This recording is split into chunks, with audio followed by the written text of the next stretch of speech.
Olá, irmãos, bom dia. Bom dia. Mais um domingo. Não sei se é a impressão, se sou só eu, se vocês têm a mesma impressão que parece que foi ontem que nós estivemos aqui. O tempo está passando muito rápido, né? E o pior é que a gente está ficando mais velho, né?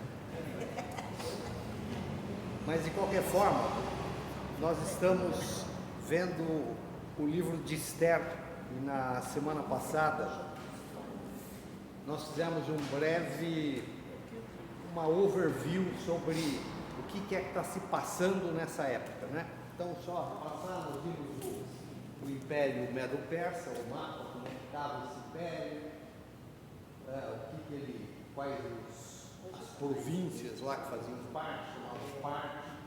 Vimos que o Império Medo-Persa é o que o Irã hoje é o Irã de hoje, né? Diminuído, né? O Império diminuiu, mas os persas são o Irã, esse país que está criando um monte de problemas aí ao mundo.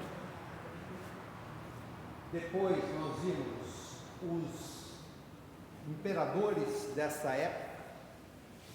Ciro Grande, que foi o primeiro que unificou isso e que criou efetivamente esse império, que depois dele vieram dois que pouco se fala, que é Cambises e Esmerdes. O Esmerdes ficou, acho que nem um ano ele foi morto antes, mas aí vem Dário o Grande, que foi o que começou as guerras médicas, né? Não é que tinha um monte de médico, como eu disse, né? Eu sempre falava isso para os alunos, ninguém saía com bisturi batendo no outro. Mas porque se referia à guerra dos Medos contra a Grécia. E é interessante aí, eu acho que é importante eu estava vendo, eu resgatei aqui o material, porque eu já dei aula a 2019, eu não sei quem estava aqui em 2019, acho que você não estava, né? Vocês também não estavam. 2019,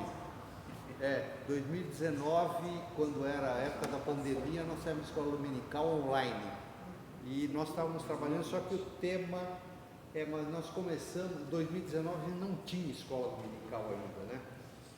Então foi final de 2019, nós começamos a gestar, acho que foi na época exatamente quando saiu o Alcides, né? A gente tinha a escola dominical, mas era com a revista né? Foi na pandemia. Foi na pandemia, foi logo no comecinho, foi em 2019, 2020. E daí, só que o contexto que eu estava colocando a respeito do Esther era sobre a providência divina, porque a gente estava falando do período intertestamentário, ou seja, a Bíblia termina com os profetas logo após o exílio, e depois só volta a aparecer lá em Mateus. São aproximadamente 400 anos de silêncio da Bíblia. Então a gente estava exatamente explorando esses 400 anos, que dá a impressão de que Deus sumiu, mas não.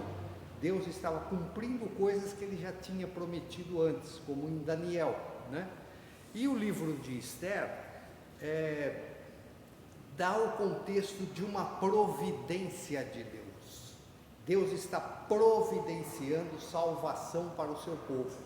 Afinal de contas, esse povo que foi perseguido, que foi atacado, e é até hoje ainda por todos os seus vizinhos, desde o princípio, quando Deus escolhe lá o Abraão para ser o fundador deste povo, a partir de Abrão é que surge, mas desde a época de Abrão ele já começa a sentir os problemas com os povos ali ao redor. E a Esther mostra muito claramente como é que Deus age para que as promessas que ele fez fossem cumpridas, porque é necessário que alguém intervenha, porque mais uma vez o livro de Esther está falando de possibilidade de extinção de um povo, e isso que é uma outra coisa que eu acho interessante. A gente percebe no dia de hoje que o mundo realmente não acredita na Bíblia, não acredita, porque eles continuam dizendo que querem derrotar, exterminar Israel. chegar e falar, meu amigo, não vai acontecer isso. Desculpa. Você pode fazer o que você quiser, né? Você pode jogar bomba atômica, vai ser que nem barata, que vai sobreviver até a bomba atômica, né? Então, nesta época aqui, a gente já estava vendo esta situação.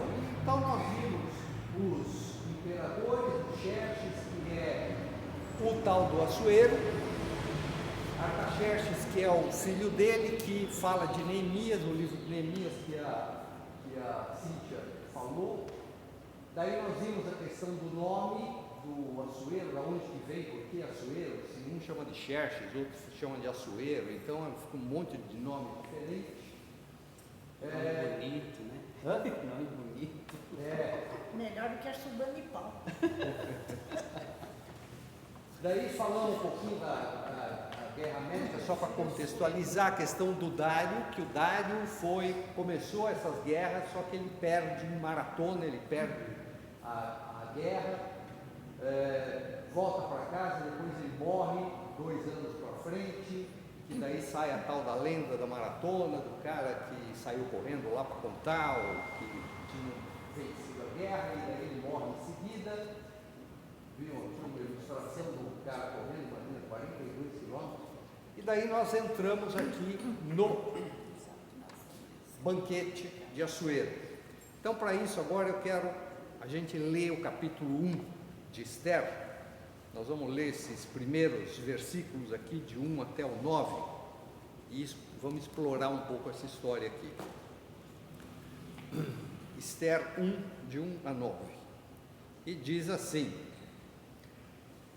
isto aconteceu nos dias de Assuero, o Assuero que reinou sobre 127 províncias, desde a Índia até a Etiópia. Naqueles dias, quando Assuero reinava na cidadela de Susã, no 3º ano do seu reinado, deu um banquete a todos os seus oficiais e servidores. O exército da Pérsia e da Média, bem como os nobres e os governadores das províncias estavam presentes. Então Assuero mostrou a riqueza da glória do seu reino e o esplendor da sua excelente grandeza durante muitos dias, durante 180 dias.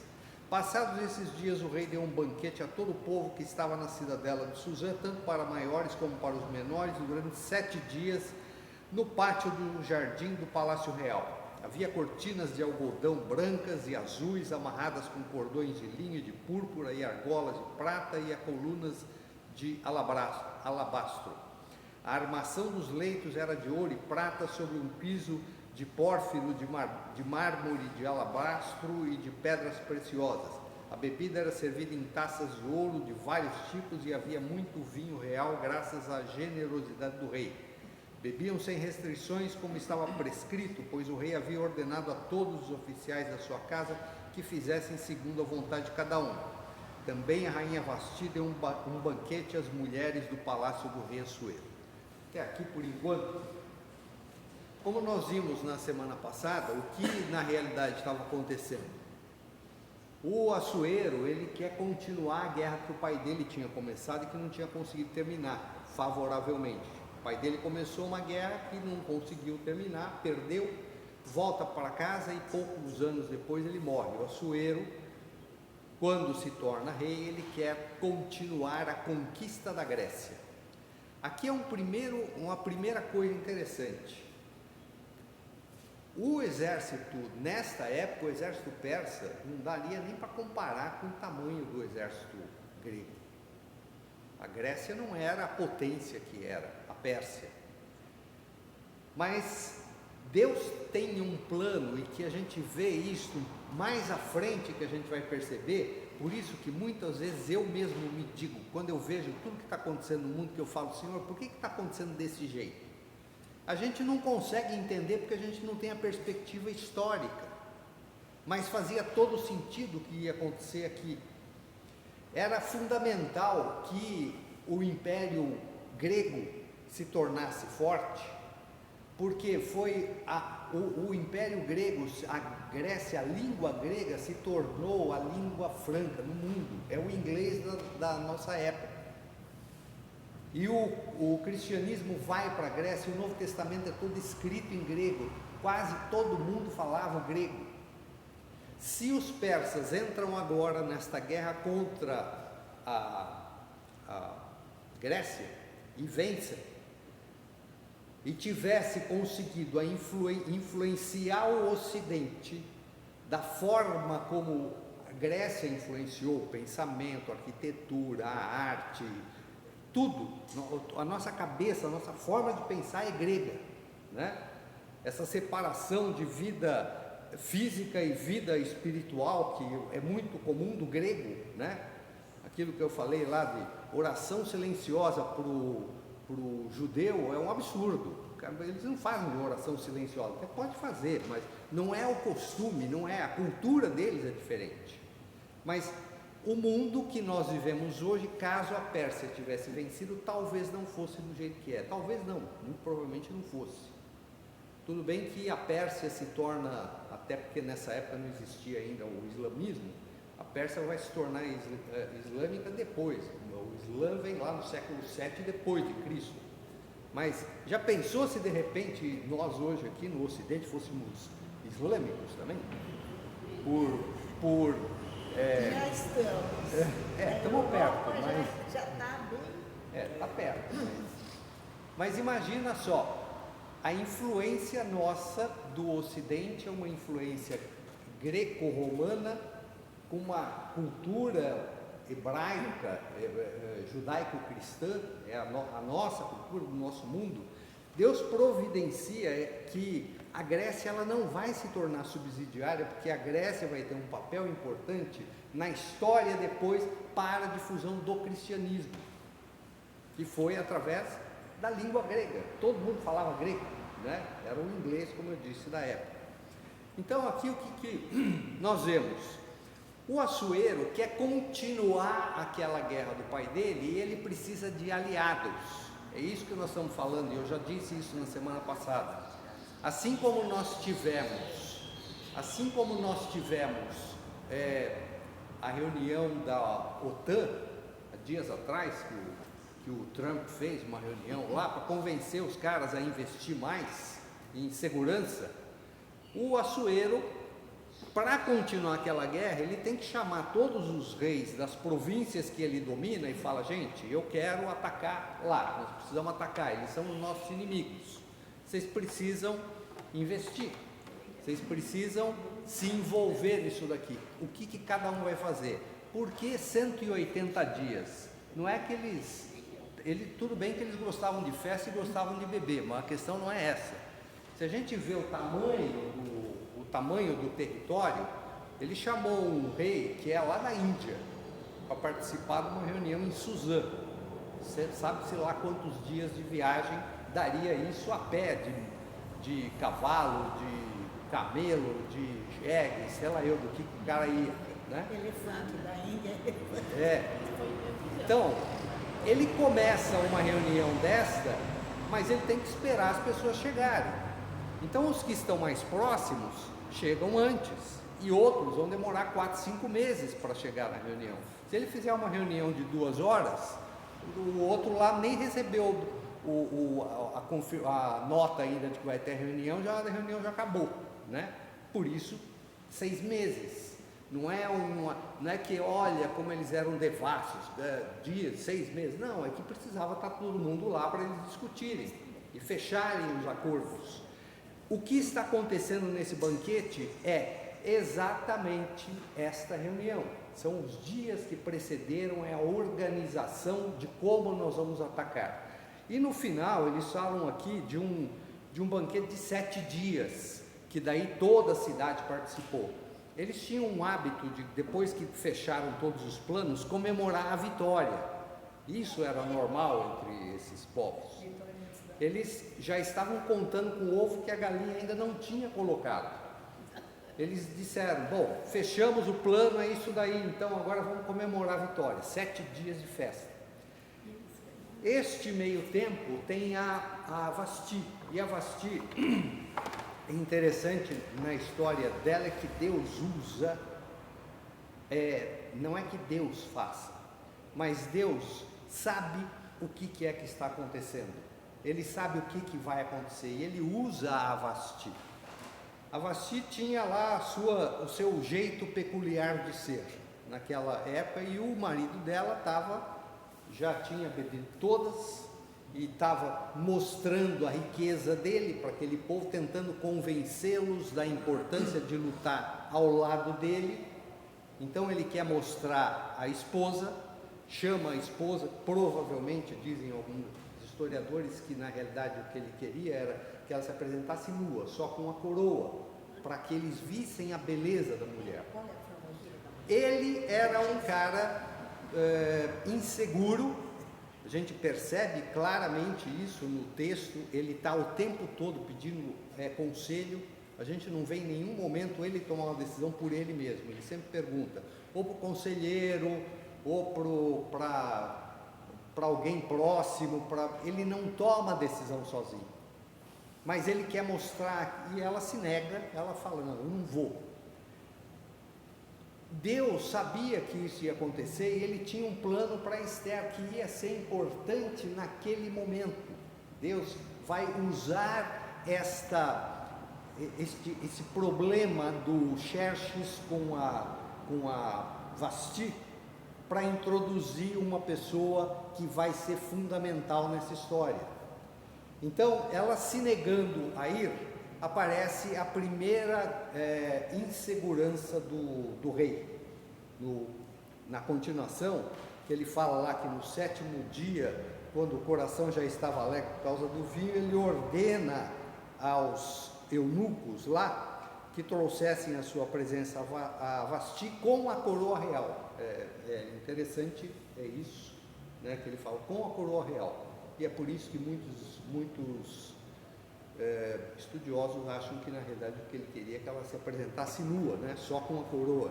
E ele queria mostrar aos povos, os príncipes, a beleza dela, porém ela se recusa e ele fica inflamado de raiva, e no versículo 13 fala que o rei consultou os sábios que entendiam dos tempos, porque se costuma fazer isso na presença de todos que conheciam a lei e o direito. Enfim, ele pergunta, o que eu faço? O que a lei diz que é para fazer? Aqui a Bíblia Shed, ela coloca aqui que Vasti recusou-se a ser brinquedo do rei embriagado, que querendo fazer alarde público da beleza de sua esposa, estava violando o costume persa de não convidar mulheres para a festa de homens. Realmente tem essa questão mas tem também o outro lado que fala assim, que era desejável mostrar a beleza, a grandeza do rei. A gente não... É aquilo, a gente tem sempre os dois lados, né? Como a gente não viveu aquela realidade, a gente tem que ficar entre o que um intérprete diz e o outro diz. Enfim, o fundo, o principal nesse livro de Esther, a Vasti é meramente uma coadjuvante nessa história. Ela só dá um motivo para que a Esther entre, né? O papel dela é cair fora, né? O papel dela nessa história aqui, seu papel é o seguinte, é entrar e sair, né? Ela entrou, fala o nome dela, em seguida o Assuero consulta os sábios que entendiam dos tempos para perguntar o que eu faço. O que eu faço? O rei ter que perguntar para o sábio o que é que ele faz numa situação dessa. O que eles dizem para ele é que, olha, se a gente lembrar que a questão, as mulheres nessa época não tinham importância, não tinham papel, não tinham a relevância do mundo de hoje, ele simplesmente decide. Os sábios dizem para ele, olha, isso vai ficar um mau exemplo. Vai ficar um mau exemplo porque se você se calar diante dessa situação, todas as mulheres vão ver isso como um exemplo e vão passar a agir assim com os seus maridos. Portanto, você deveria impedir que isso acontecesse, repudiando essa mulher, excluindo, tirando, é um castigo para mostrar. E é isso que, afinal de contas, ele resolve fazer. Ele faz isto intempestivamente, sem pensar direito, de uma maneira a gente percebe que tem raiva, que tem mágoa, que tem despeito. Como é que você faz isso comigo? É uma honra pessoal, né? É uma coisa muito pessoal. Ele toma uma decisão na raiva. É isso que acontece. Bêbado ainda por cima, provavelmente, né? Então é aquele negócio. O detalhe é que ele está às vésperas de uma guerra. E é isso que é importante a gente ver naquele quadrinho que eu mostrei, que isso faz a diferença. Vamos aí. O banquete dele, a grande festa, acontece no ano de 483 ou 482. Depois disso, ele vai para a guerra. Ele despede a Vasti, manda ele embora e vai para a guerra. E fica lá 4 anos, de 482 ou 83 até 480, começo de 479. Ele fica na guerra sem tempo para pensar nisso. Ele não fica preocupado. Quando ele volta, o cara volta chateado, porque perdeu de novo a guerra, morreu um monte de soldados dele, frustrado. Ele chega em casa e lembra da Vasti. Ele fala: caramba, o que eu fiz? O que eu fiz? E daí ele vai de novo falar com os conselheiros dele. O que eu faço? Eu estou com saudade da Vasti. O detalhe é que os reis medo-persas, eles tinham uma norma, uma lei, não sei se isso era escrito, de que eles não poderiam voltar atrás numa ordem. Depois que eles faziam um decreto, eles não podiam voltar atrás. E isso a gente vai ver que é crucial na história, na própria história de Esther, isso é um aspecto crucial. Então, como ele não podia voltar atrás, eles precisam encontrar um jeito dele arrumar uma outra esposa. Tem que sugerir: bom, o rei precisa de uma orientação dessa. É duro, né? É duro, o cara precisa. Como é que eu faço para arrumar outra esposa? Cara, você não sabe nem isso, tá difícil o negócio, né? Eu estou que perdeu a guerra. Bom, eles resolvem propor um concurso. Talvez tenha sido o primeiro concurso de beleza, né? Talvez tenha sido, e literalmente, claramente é isso daí que acontece. Eles querem arrumar uma outra mulher que seja tão agradável aos olhos do rei quanto a Vasti era. Eles resolvem chamar essas mulheres do reino todo. E aqui tem dois, de novo, assim como a Cíntia citou agora essa questão que a gente falou, sempre tem os dois lados. Tem um grupo de estudiosos que diz assim: as mulheres que foram escolhidas, porque elas não tinham a opção de ir ou não ir. Se o rei chamou, tem que ir. Tem um grupo de estudiosos que fala assim: as mulheres que foram, elas foram a contragosto. Tem um outro grupo que pega e fala: olha, não é bem assim.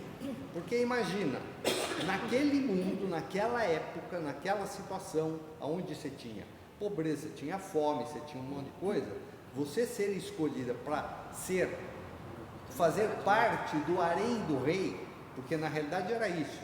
Todas as mulheres que foram pré-selecionadas passaram a fazer parte do harém do rei. Das que ele selecionou, ele ficou com todas elas e escolheu uma para ser a rainha, que foi a Esther. Só que todas as demais também se tornaram mulheres do harém do rei. Então, elas... Concubinas. Então, o que acontecia? Elas perdiam contato com a família. Talvez, por um lado, isso fosse esta questão de muitas não quererem ir, porque elas perdiam o contato com a família. Mas, por outro lado, você tem a questão da vida que essas mulheres teriam, porque é uma vida nababesca, né? Com conforto, com riquezas, com alimentação, com pompa, diga. Na China, o imperador chinês, ele mandava os homens, os seus generais, percorrerem as plantações para trazer concubinas para ele. Diz que para as famílias era como se a moça tivesse morrido. É. Porque ela vai, e se ela é uma concubina, ele não vai ver ela de novo. Ele vai ver uma vez só e olha lá.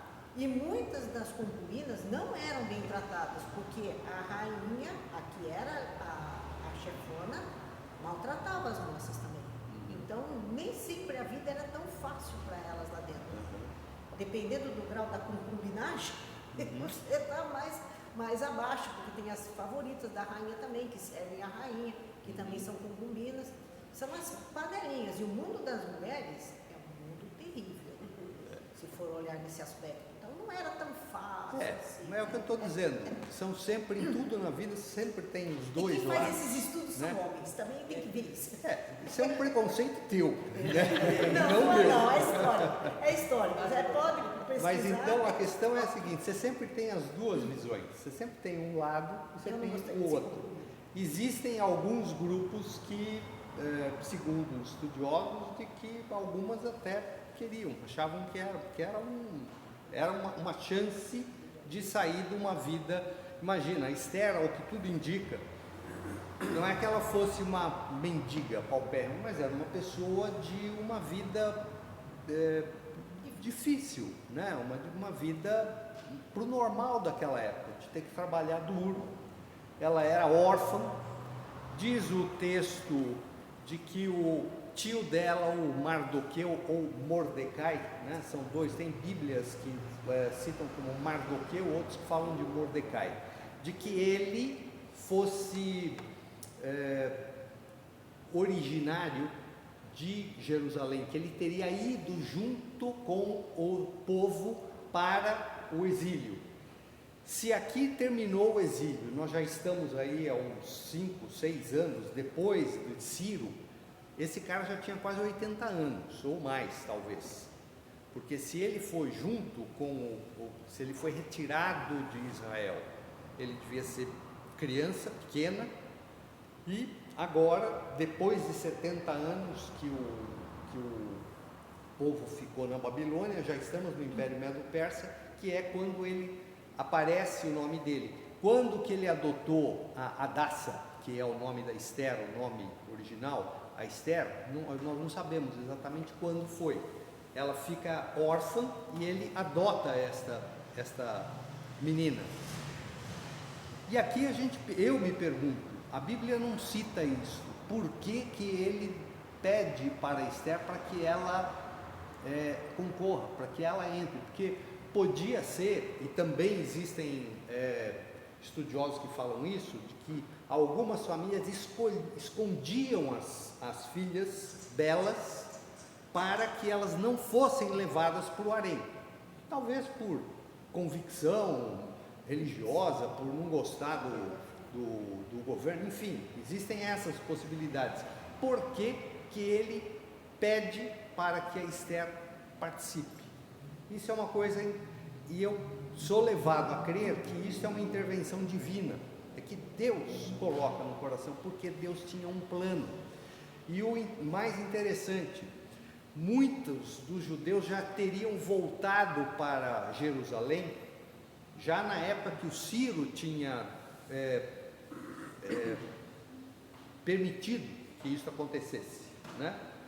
Estes dois, eles decidem continuar no império, passando do babilônico para o império medo-persa. Muito provavelmente eles já fossem, isso eu ouvi num estudo que o pastor Franklin Martins fez, muito provavelmente eles já fossem judeus secularizados, o que a gente chamaria hoje. É aquele assim, que eu acho que eu até comentei na semana passada, é o católico praticante ou evangélico praticante, não praticante, né? O que que eu sou? Eu sou católico. A última vez que você foi negar foi no 1997, não sei o que, ou o evangélico que também é praticante. Não, eu sou da igreja metodista. Quando é que você vai? A última vez que foi no velório de não sei quem, faz 10 anos atrás. Talvez esses dois estivessem mais ou menos numa situação como essa, mas a gente percebe que eles guardavam ainda o temor a Deus, né? Embora o livro de Esther, ele não fale de Deus, e eu já comentei isso na semana passada, ele não fala o nome de Deus em nenhum momento, não se pronuncia o nome do Senhor, ou Yahvé, não se fala, porém Deus está presente na história inteira, a partir deste próprio momento, aonde o Mardoqueu solicita à sobrinha dele que participe do concurso. O fato é que ela é escolhida e esse concurso demora aproximadamente 1 ano, é o tempo que ela vai ficar. Então aqui, se está falando que a Esther é feita rainha em 479, 478, ela foi para lá em 480, 1 ano. Por quê? Porque, imagina, vai levar para o rei, aquelas moças estavam acostumadas a trabalhar na lavoura, lavar roupa no rio, né? Por isso que as gueixas, elas têm o rosto pintado de branco, porque é o símbolo da nobreza, ter a pele branca. Que se você tomou sol, você é uma campesina, você é uma pessoa da roça, que está lá no campo. Então precisa estar branca, lívida. História da Branca de Neve. Então, o que acontecia? Essa mulher precisava passar por como é que fala, um banho, hoje em dia eu falaria banho de loja, né? Mas naquela época não seria banho de loja, mas tratar da pele, para ficar com a pele mais macia, aromas, porque outra coisa, naquela época as pessoas não tomavam banho todo dia, não era uma coisa normal de acontecer. Então, as pessoas também não, né? Não, no frio a gente toma banho lá. Até hoje. Mas daí o que acontece?